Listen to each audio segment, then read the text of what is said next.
আসসালামু আলাইকুম, আশা করি ভালো আছেন। ভিডিওর শুরুতে আপনারা যে ফটোটি দেখতে পারলেন, অর্থাৎ ব্ল্যাক ব্যাকগ্রাউন্ড ফটো, এমন টাইপের ফটোগুলো কিন্তু আপনারা ফেসবুকে প্রবেশ করলেই দেখতে পারবেন।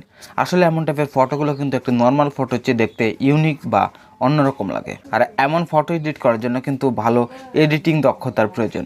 তবে আজকের ভিডিওতে আমি আপনাদের দেখাবো কী করে আপনারা কোনো প্রকার এডিটিং দক্ষতা না থাকা সত্ত্বেও খুব সহজেই এমন টাইপের একটি ফটো এডিট করতে পারেন, তাও আবার মোবাইল ফোন ব্যবহার করে। তো কীভাবে এই কাজ করবেন জানতে হলে দেখুন পুরো ভিডিও। বরাবরের মতো পুরো ভিডিও জুড়ে থাকছি আমি রাসেল এবং আপনারা দেখছেন এডিটর বস। তো চলুন শুরু করা যাক। Welcome back guys. So mobile phone ব্যবহার করে এমন টাইপের ফটো অর্থাৎ ব্ল্যাক ব্যাকগ্রাউন্ড ফটো এডিট করার জন্য আমরা আজকে লাইটরুম নামক মোবাইল অ্যাপ্লিকেশনটি ব্যবহার করব। আর এই অ্যাপ্লিকেশনটি প্লে স্টোরে অ্যাভেলেবেল রয়েছে, আপনারা চাইলে খুব সহজেই প্লে স্টোর থেকে অ্যাপ্লিকেশনটি ডাউনলোড করে নিতে পারেন। সো ডাউনলোড করার পর কীভাবে কী করতে হবে আমরা মোবাইল স্ক্রিনে গিয়ে সেটি দেখিয়ে দিচ্ছি। অলরাইট গাইস, আমরা চলে এসেছি মোবাইল স্ক্রিনে। সো এখন আমরা দেখব যে কীভাবে মোবাইল ফোনের মাধ্যমে লাইটরুম অ্যাপ্লিকেশন ব্যবহার করে একটি ব্ল্যাক ব্যাকগ্রাউন্ড ফটো এডিট করা যায়। ব্ল্যাক ব্যাকগ্রাউন্ড ফটো এডিট করার জন্য আপনার যে কাঙ্ক্ষিত ফটো অর্থাৎ যে ফটোটিকে আপনি এডিট করতে যাচ্ছেন, আপনার সেই কাঙ্ক্ষিত ফটোটিকে আপনি আপনার গ্যালারি থেকে আপনার সেই লাইটরুম অ্যাপ্লিকেশনটিতে প্রথমে আপনি অ্যাড করে দেবেন। এজন্য জাস্ট শেয়ার অপশন থেকে ফটোটি শেয়ার করে লাইটরুম অ্যাপ্লিকেশনটিতে শেয়ার করে দিন। দেন আপনার ফটোটি কিন্তু লাইটরুম অ্যাপ্লিকেশনে অ্যাড হয়ে যাবে। তারপর লাইটরুম অ্যাপ্লিকেশন ওপেন করুন, এখান থেকে অল ফটোজে ক্লিক করুন। অল ফটোজে ক্লিক করার পর আপনি দেখতে পারবেন আপনার সেই কাঙ্ক্ষিত ফটোটি কিন্তু এখন অ্যাড হয়ে গিয়েছে। সো আমরা দেখতে পাচ্ছি। সো ফটোটি এরপর আমরা ওপেন করে দেবো। ওপেন করার পর এমন ইন্টারফেস আসবে। এখানে আপনারা নিচে যদি লক্ষ্য করেন, লাইট নামে একটি টুলস রয়েছে। জাস্ট এই লাইট টুলসে আমরা চলে যাব। লাইট টুলসে চলে যাওয়ার পর আপনার সামনে এমন ইন্টারফেস আসবে। এখান থেকে আপনারা চাইলে সিম্পল কিছু কালার গ্রেডিং করে নিতে পারেন। সো এই জন্য আপনারা অটোতে ক্লিক করে অটোমেটিকভাবে এই কালারটা করে নিতে পারেন, অথবা ম্যানুয়ালভাবে করে নিতে পারেন। সো আমি জাস্ট ম্যানুয়ালভাবে করছি। এই জন্য আমি জাস্ট এখান থেকে এক্সপোজারটা দেখতে পাচ্ছেন, এক্সপোজারটা আমার যা আছে আমি হালকা একটু এটিকে ইনক্রিজ করে দিলাম। তারপর কন্ট্রাস্টটাকে একটু ডিক্রিজ করে দিলাম। তারপর আপনি আপনার হাইলাইটটিকে আসলে এই কাজটি আপনার পছন্দ মতো করে নেবেন। আপনার ফটোতে যদি এগুলো ঘাটতি থাকে, বেশি থাকে, আপনি সেগুলো করে নেবেন। সো এরপর আমি আমার শ্যাডোটাও আমি একটু হালকা ইনক্রিজ করে নিলাম। তারপর হোয়াইটটাকে আমি একটু ডিক্রিজ করে দিলাম। হোয়াইটটাকে ডিক্রিজ করার পর ব্ল্যাকটাকে আমি একটু ডিক্রিজ করে দিলাম বা কমিয়ে নিলাম। এরপর আপনারা যদি লক্ষ্য করেন, এখানে কালার টুল নামে আরেকটি অপশন রয়েছে লাইট টুলের পাশে। আপনারা জাস্ট সেই কালার টুলে চলে যাবেন। কালার টুলে চলে যাওয়ার পর এখান থেকে টেম্পারেচারটা আমি হালকা একটু ডিক্রিজ করে দেবো। এই জন্য আমি টেম্পারেচারের উপর ক্লিক করে এটিকে হালকা একটু কমিয়ে নিলাম। তো সো কমিয়ে নেওয়ার পর এখান থেকে টিন দেখতে পাচ্ছেন, এই টিনটি একটু হালকা বাড়িয়ে নিব। টিনটি একটু বাড়িয়ে নিলাম। বাড়িয়ে নেওয়ার পর ভিব্রেন্স, সো এই ভিব্রেন্সটাকে আমি একটু বাড়িয়ে নিব। ভিব্রেন্সটা একটু বাড়িয়ে নিলাম। তারপর সিচুয়েশন রয়েছে, সিচুয়েশনটাকে আমি একটু বাড়িয়ে নিব হালকা। সো সিচুয়েশনটাকে আমি একটু বাড়িয়ে নিলাম, আমি 7-এর মতো রাখছি। এরপর আপনারা আবার উপরের দিকে আসুন। উপরের দিকে আসার পর এখানে মিক্স টুল নামে একটা অপশন দেখতে পারবেন। জাস্ট এই মিক্স টুলের উপর ক্লিক করে দিন।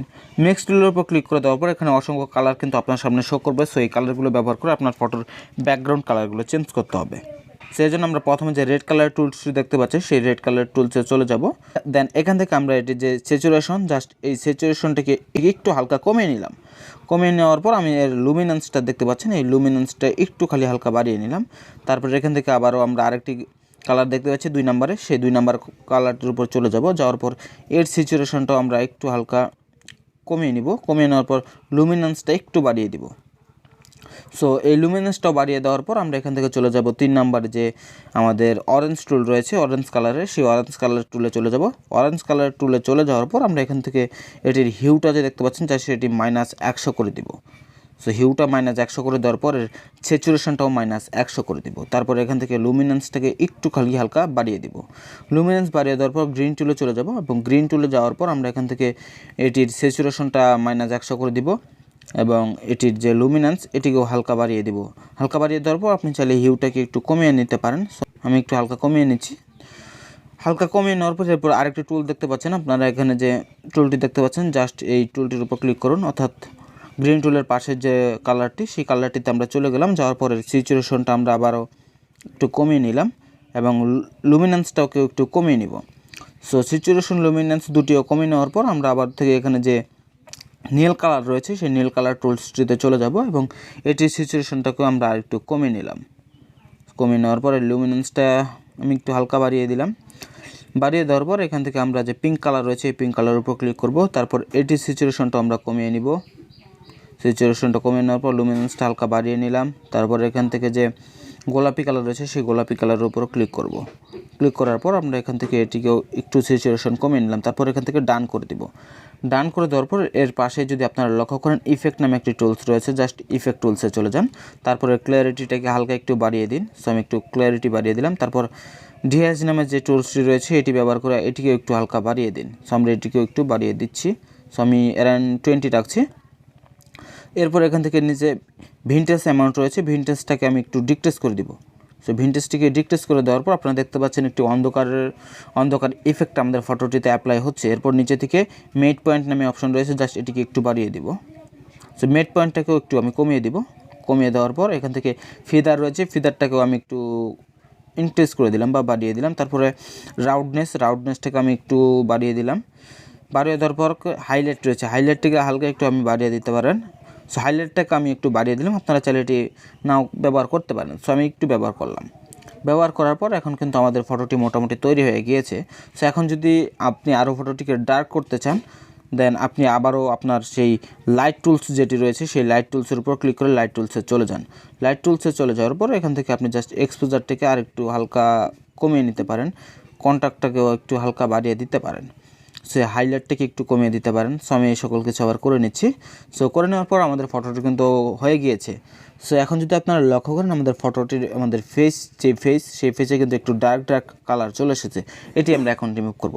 সো এটি রিমুভ করার জন্য আমরা এখানে যে সর্বপ্রথম একটি সিলেক্টিভ টুলস নামে একটা টুলস দেখতে পাচ্ছি, জাস্ট এই সিলেক্টিভ টুলসের উপর ক্লিক করে দেব।